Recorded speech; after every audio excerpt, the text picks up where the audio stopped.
Muy buenos días, Dios les bendiga. Compartamos la palabra del Señor. Lucas, capítulo 24, versos 25 al 35. Dice así. Entonces Él les dijo, oh insensatos y tardos de corazón para creer todo lo que los profetas han dicho.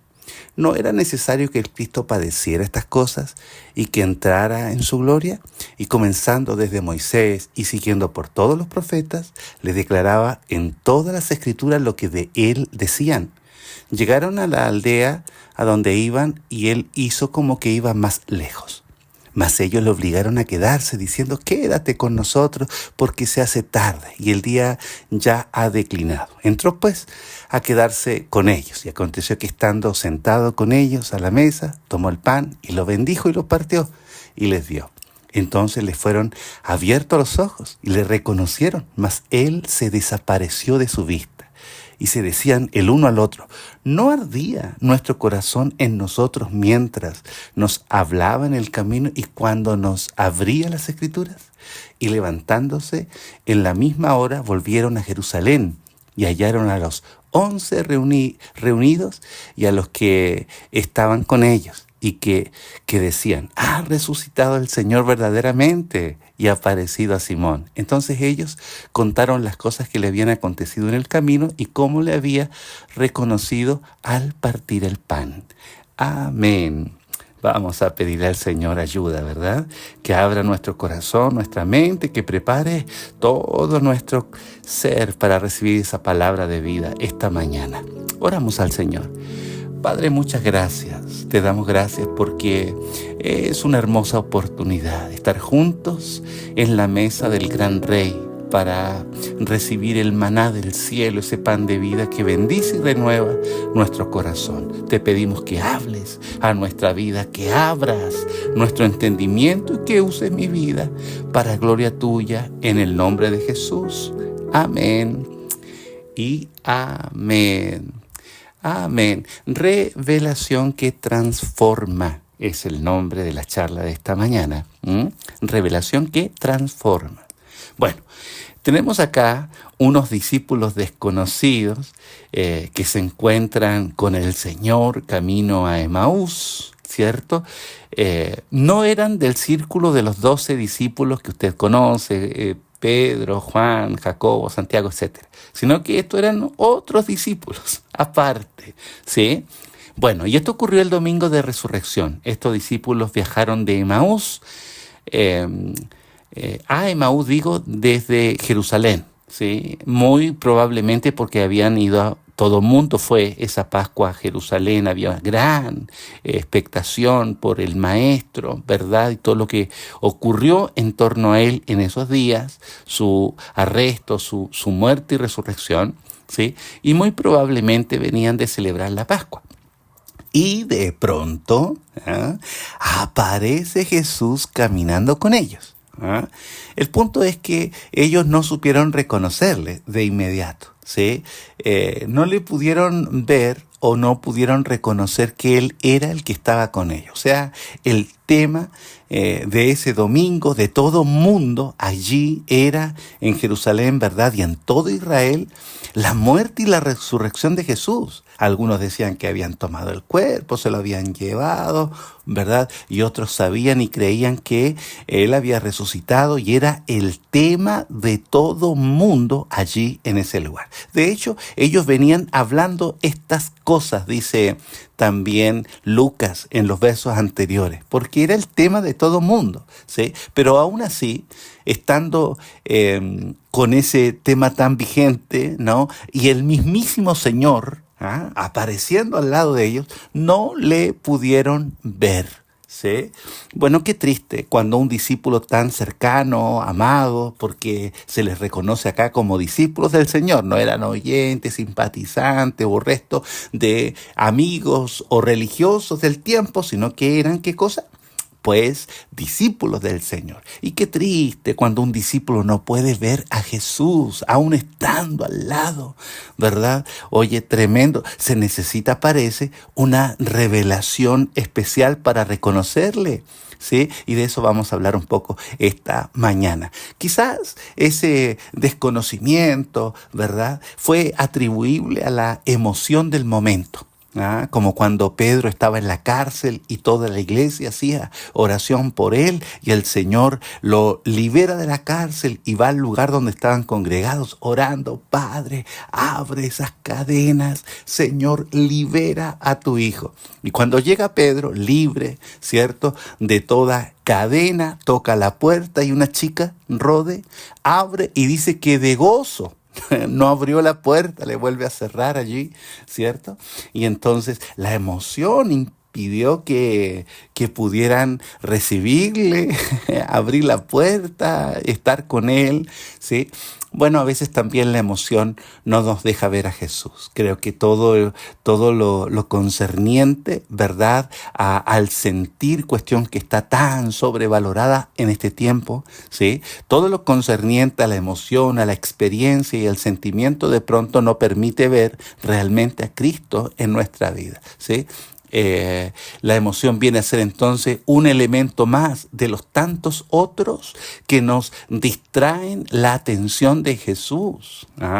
Bueno, hay un tema allí en esto solamente para desarrollar. Bueno, lo cierto es que estos discípulos de Emaús no podían ver a Jesús con ellos, ¿sí? La pregunta es, ¿por qué no podían verle si estaba ahí? ¿Cierto? Y les abría la escritura. Ellos mismos dan cuenta y dicen: ardía nuestro corazón. Entonces, ¿por qué no poder ver a Jesús de pronto en circunstancias de nuestra vida? ¿Por qué no poder verle con nosotros en momentos clave, a veces duros, ¿cierto? Y nos sentimos como que solos y nos sentimos como a un lado, ¿verdad? ¿Y por qué no ver a Jesús allí? Bueno, el Señor da la clave, ¿sí? El Señor declara cuál era el verdadero problema, ¿sí? Les dice a estos discípulos: oh insensatos y tardos para creer. ¿Cómo le parece?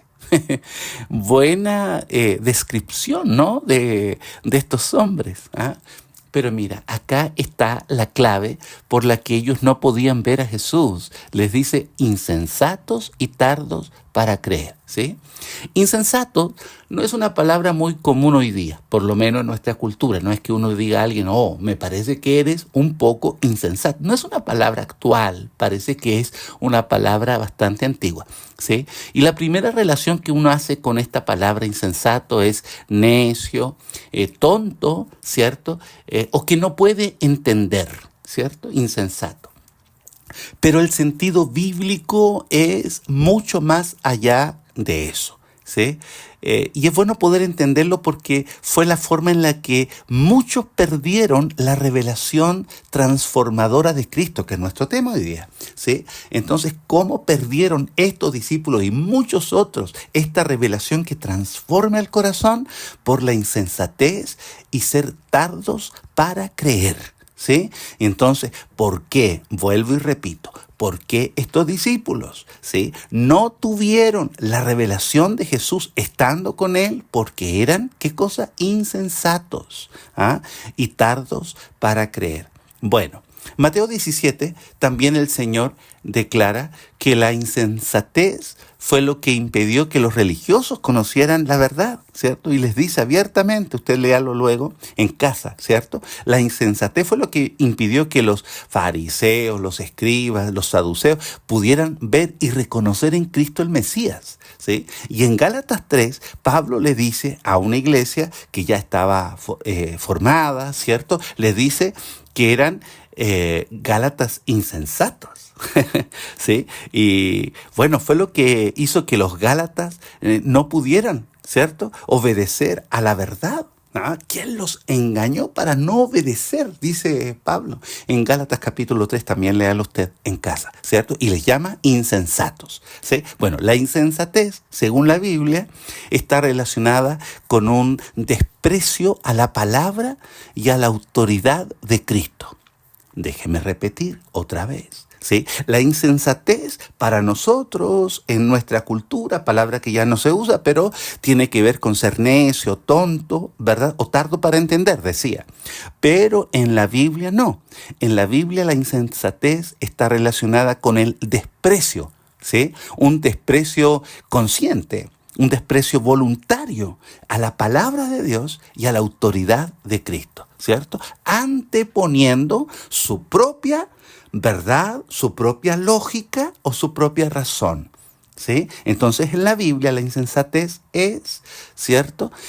Pues despreciar a Cristo, su palabra y autoridad y anteponer a eso mi propio criterio. ¿Sí? Proverbios 12:15 dice, el camino del necio es derecho en su opinión. Aquí estamos hablando de un insensato, ¿sí? Aunque acá ocupa la palabra necio, o hay varias palabras que tienen raíz en esta palabra necio. No estamos en esa hora, pero acá estamos hablando de un insensato. Dice que el camino del insensato es derecho en su propia opinión, más el que obedece al consejo es sabio. Fíjate que acá hace un contraste y dice que el insensato tiene una opinión y su propio pensamiento y su propia opinión es mejor que lo que cualquiera dice, incluso el Señor, ¿cierto?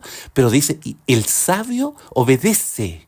¿Qué significa? Que el insensato no puede obedecer a Cristo, sino que está condicionado a obedecerse a sí mismo. No obedece a nadie ni a Cristo siquiera.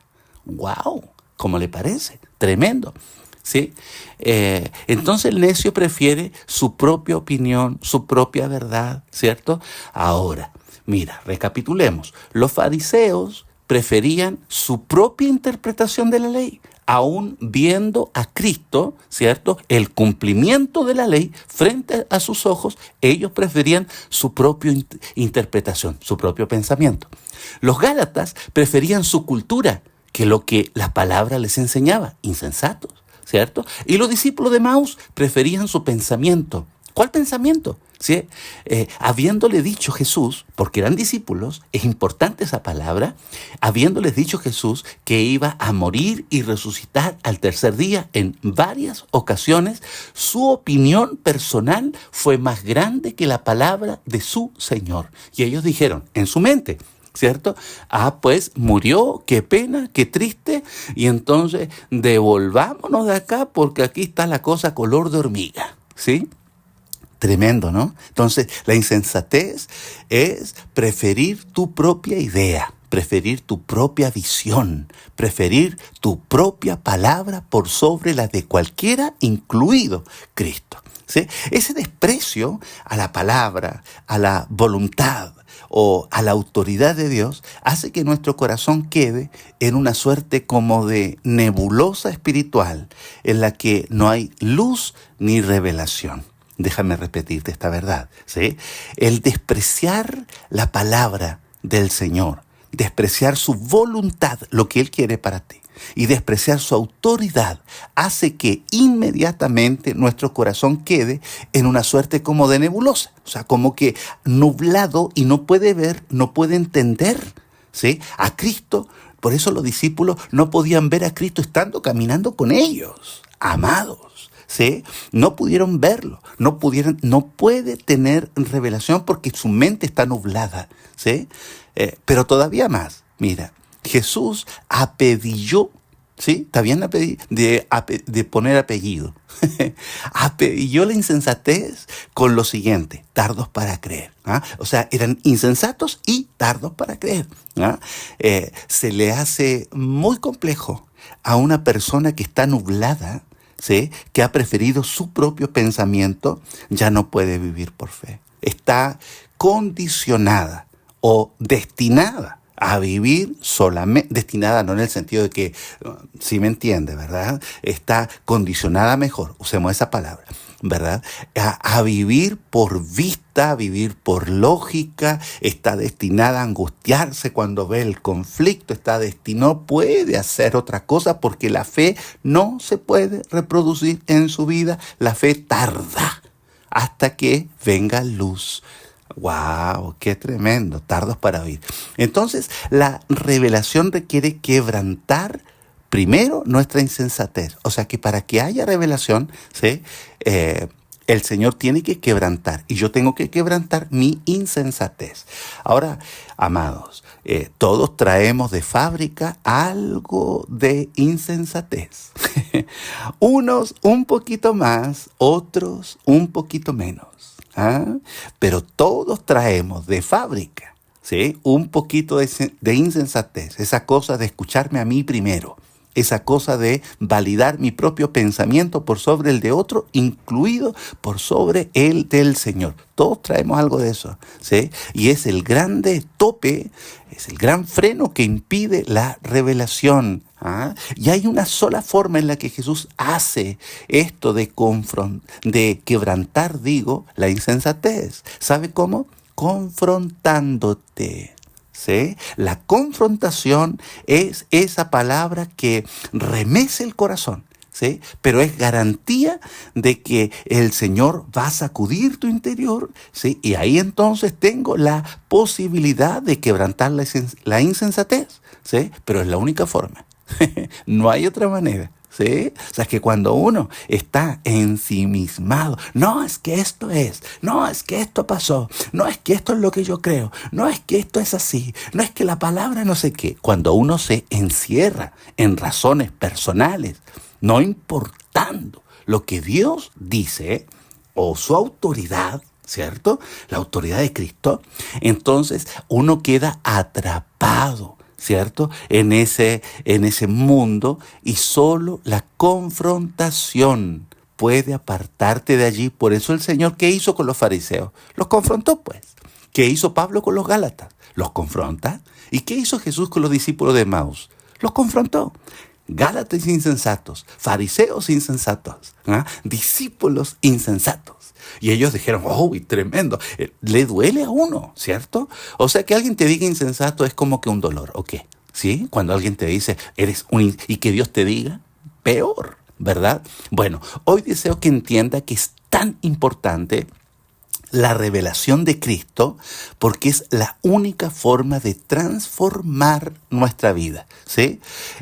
La transformación es el propósito de Cristo en nosotros, ¿sí? Él viene a cambiar o a transformar nuestro lamento en baile, nuestro dolor en sanidad, la atadura en libertad, la naturaleza carnal en un hombre espiritual que ame y que sirva al Señor. Entonces, revelación y transformación están estrechamente ligadas. Podríamos decir que son hermanas gemelas, súper amigas.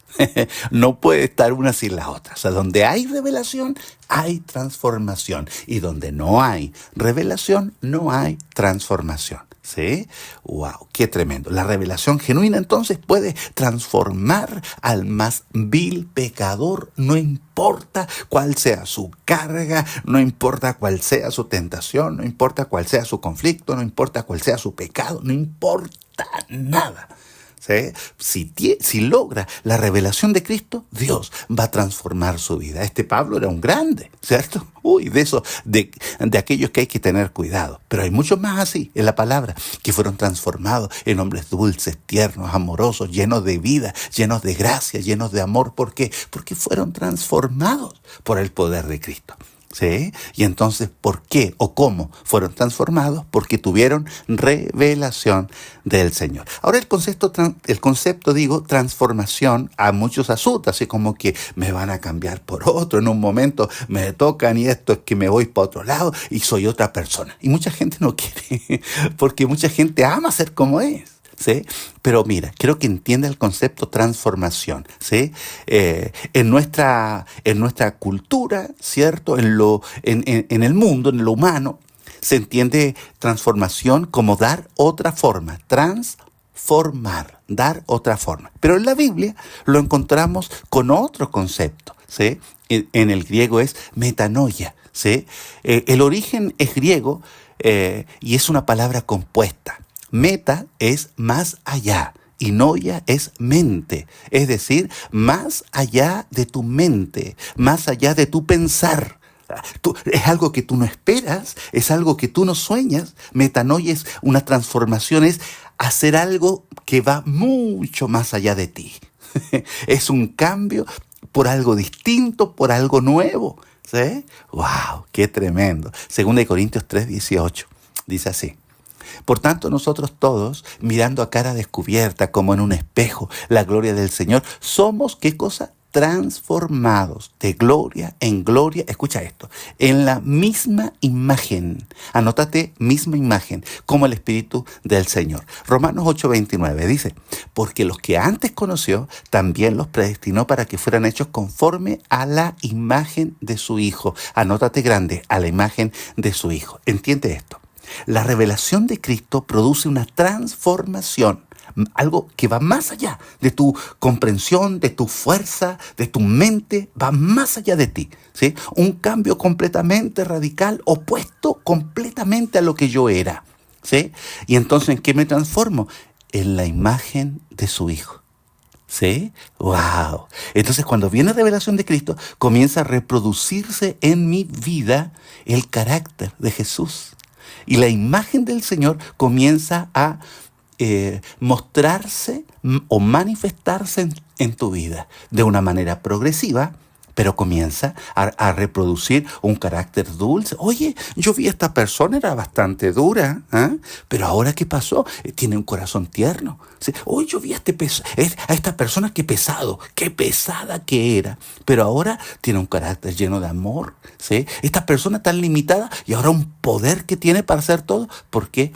Porque la revelación transforma a la imagen de Jesús. ¿Sí? Mira cómo fueron transformados los discípulos de Emaús. En el verso 33 en adelante dice: y levantándose en la misma hora, volvieron a Jerusalén y hallaron a los 11 reunidos y a los que estaban con ellos, que decían: ha resucitado el Señor verdaderamente y apareció a Simón. Entonces ellos contaban las cosas que le habían acontecido en el camino y cómo le habían reconocido al partir el pan.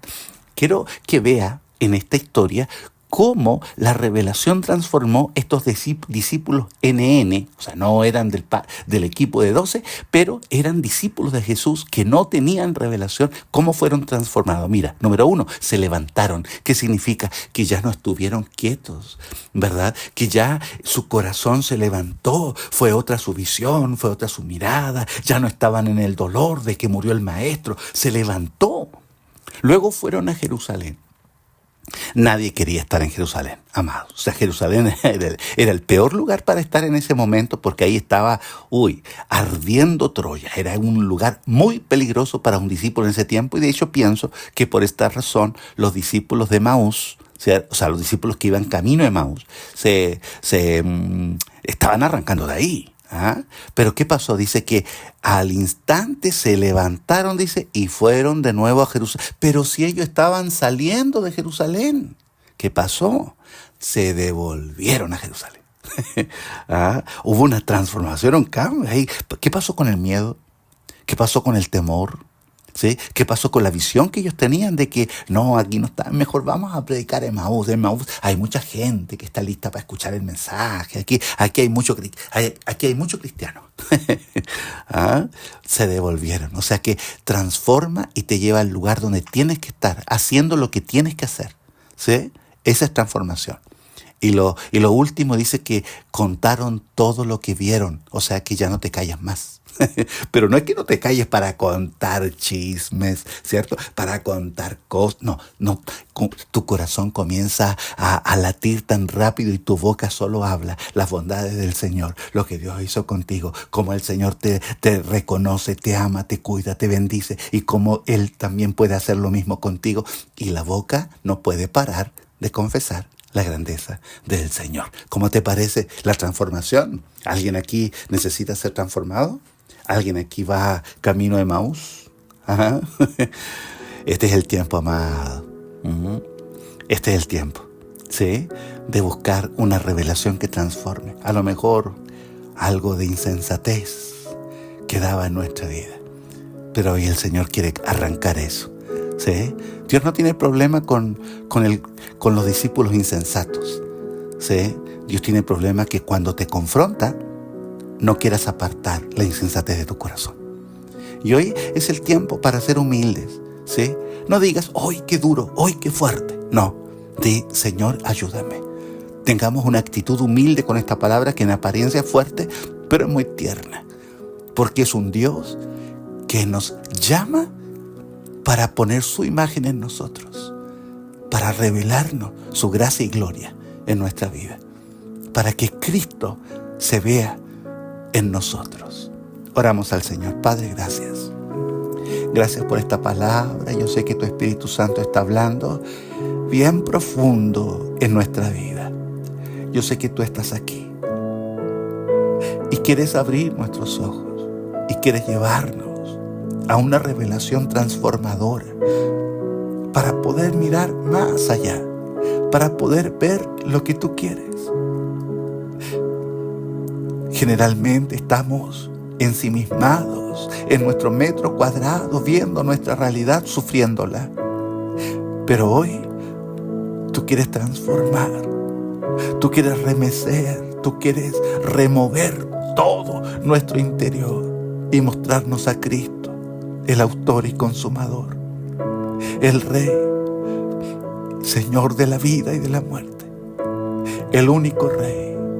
Oh, bendito Jesús, en esta hora ven a quitar mi insensatez. Señor, tu palabra me ha remecido y hoy yo te pido, quebranta. Yo vengo a quebrantar la insensatez para poder verte hoy justo frente a mí y mi corazón sea transformado en tu imagen. Dulce Espíritu Santo, ministra esta palabra en cada corazón en el nombre de Jesús. Amén.